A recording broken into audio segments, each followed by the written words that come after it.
A couple months earlier, we decided to run this campaign, and it worked. We made around 5x ROI, or return on investment.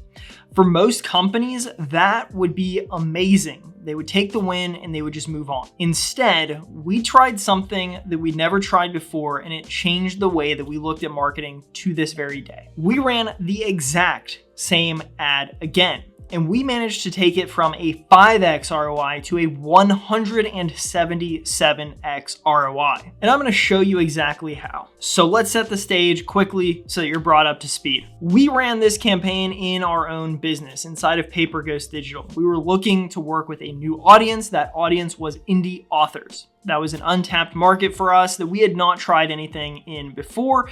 And we're both passionate, Bobby and I, my business partner and I, are both passionate about authors, writing, stuff like that. So we decided to run this campaign, and it was late 2025 when we initially did it. We ran about $1,500 to $2,000 in ad spend at that time, and we ended up making right around $10,000. So you're looking at 5 times ROI on the low end, something like 7 on the high end. Most people would have looked at this, especially being a first time in that industry, right? Indie authors, and been like, dude, this is great. This is a win, easy, we move on. But for me personally, I just could not stop thinking about it. For whatever reason, something was just in the back of my mind and I just couldn't let it go. So we eventually asked ourselves the question, what if the ad wasn't what made the campaign work in the first place?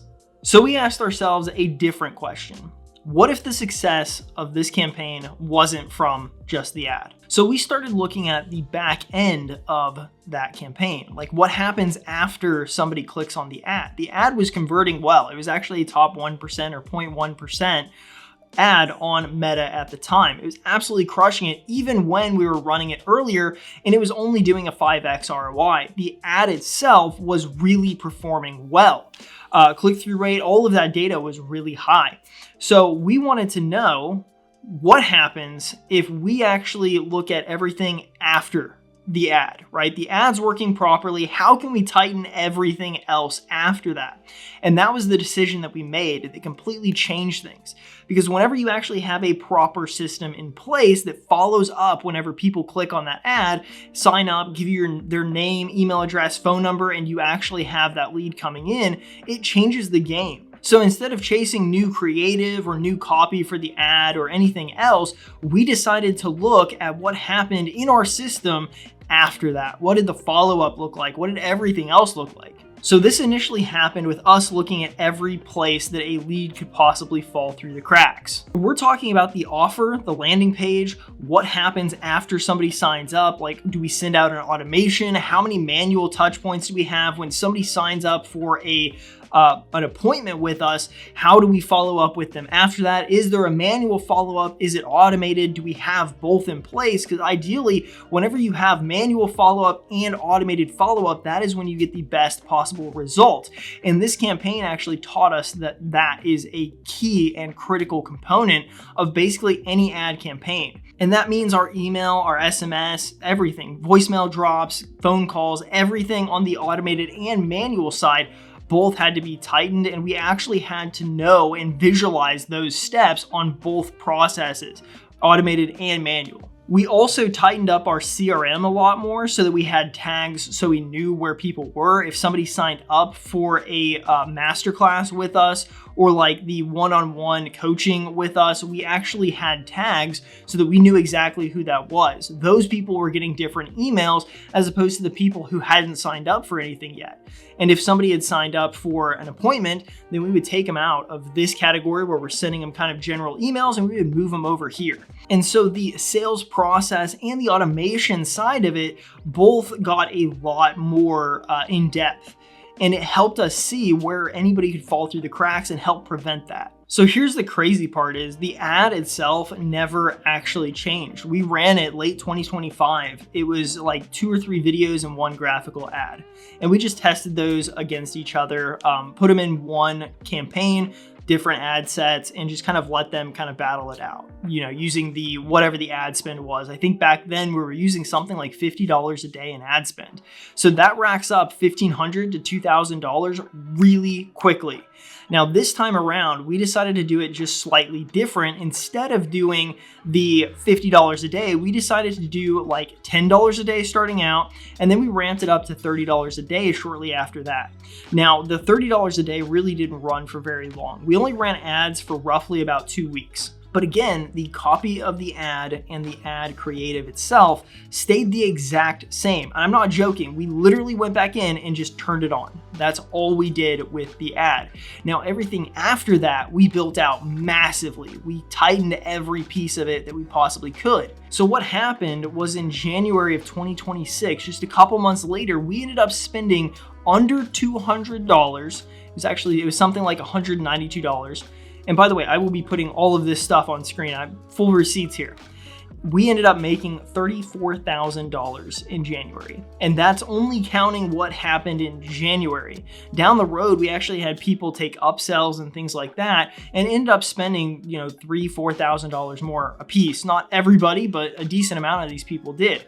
So that one tweak, that one campaign went from a 5x ROI to a 177x ROI just by tweaking the back end, everything that happens after somebody clicks on the ad. We stopped focusing on the ad because it was performing. In fact, we didn't need the ad to perform any better because we were already getting more calendar bookings than we could possibly handle. Again, I'll put it on screen. I'll show you what our calendar looked like.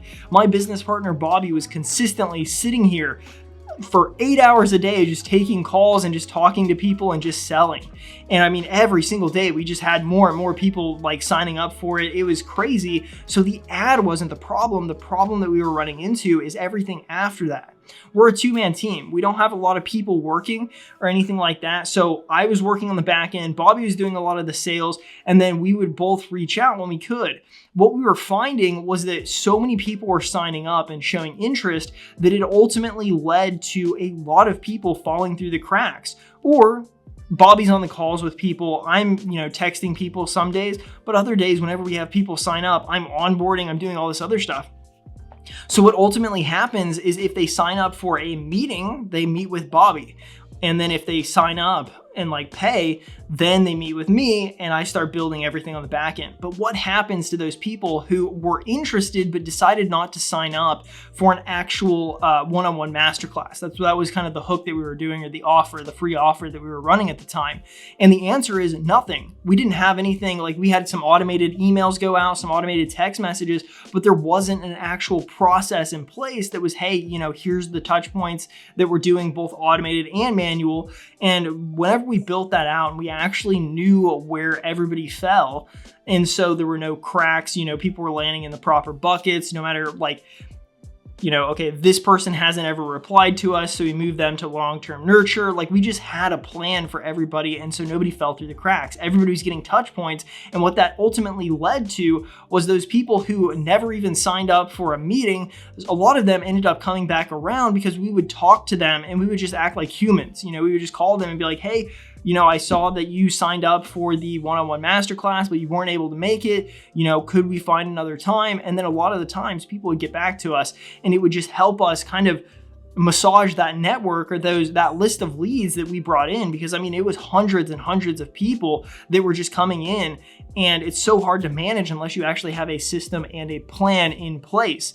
So as you can probably imagine, this completely changed the way that we looked at marketing and how we work with a lot of our clients to this day, and how we run our own campaigns in Paper Goes Digital. We completely changed it so that we have this back end that is just consistently running, and we just know where everybody is. If we don't know where somebody is, that is a red flag to us. And a lot of the times, if we can kind of identify one of those areas where somebody can slip through the cracks, we won't even start the campaign until we know, okay, this is what happens. Somebody lands on the page, they sign up. If they don't sign up for the masterclass, that means they're going in this pile of people, this bucket over here, and we're marketing to them. We're having manual outreach to these people. And if they do sign up, then they're going to meet with Bobby on, this day. And then after that meeting, he's going to follow up like this. And we just kind of mapped it out. Again, I know that it sounds incredibly complex, but the reality is it's not super complex whenever you have a system built on the back end. So we use Go High Level, and it is an absolute beast of a system because we actually have our pipeline that allows us to visualize everybody in there and just see who needs to be followed up with. And we do it one by one, who has calls coming up. We can look at our calendars, we can kind of link up in that way. And it has just completely changed the way that we approach these marketing campaigns because we've gone from, okay, cool, we're taking the top 10% of the people who are signing up, the people who are really engaged and seem ready to buy, and we're just catering to these people because we don't have time for all these people, or at least that's the notion whenever you're busy. You're like, I just don't have time to call all these people, and whenever you organize it, it makes it so much more clear.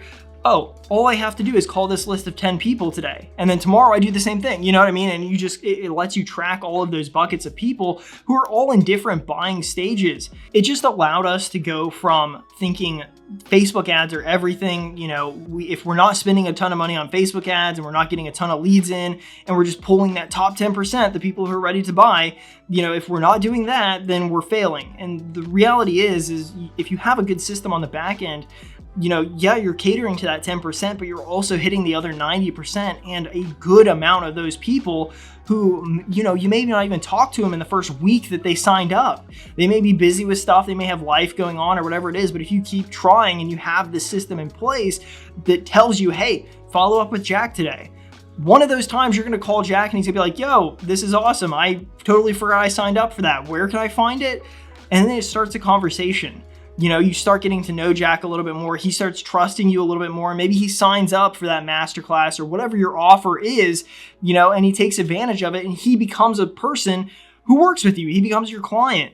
And if you didn't reach out, if you didn't have a system in place that reminded you, hey, touch base with Jack, he falls through a crack, you never see him, and that is just completely lost revenue.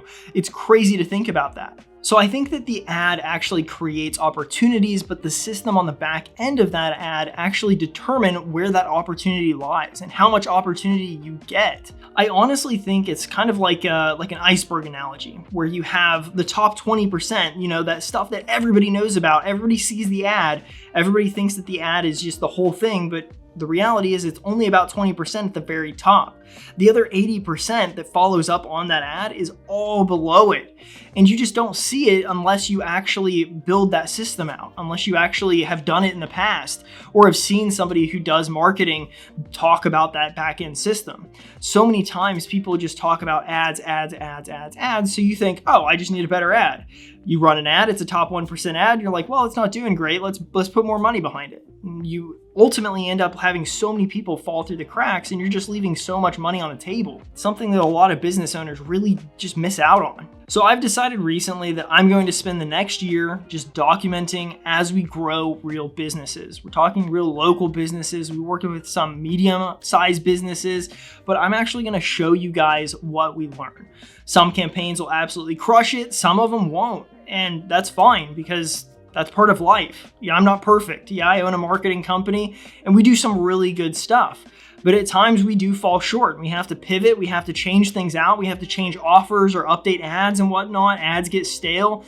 These things happen. It's part of business, and it's something that a lot of people never see because most marketing companies and most business owners don't know it or they don't talk about it. But at the end of the day, you'll see me make these decisions. You'll see what we learn and why. If you're trying to build a better marketing system like one that I talked about, I have a free 30-day challenge. It's in the description down below. It's completely free. You don't have to pay a dime for it. I just want you to go through it. I want to help you guys. Basically, it's going to help you get your first 10 leads by running ads completely for free. You just have to pay like $10 a day for the actual ad spend. But the lessons, the course itself, everything, the challenge, completely free. So if that's where you're at right now, where you're like, man, I just need to make money, I need to generate leads, and I need to actually do it the right way. So check it out. It is completely free, and I hope you enjoy it. Oh, and there are 3 crucial pillars that you need to have in place before you ever run your first ad. And if you want to know what those 3 are, they are on screen right now. So check that video out next and let me know what you think. I'll catch you guys in the next video. Much love and peace.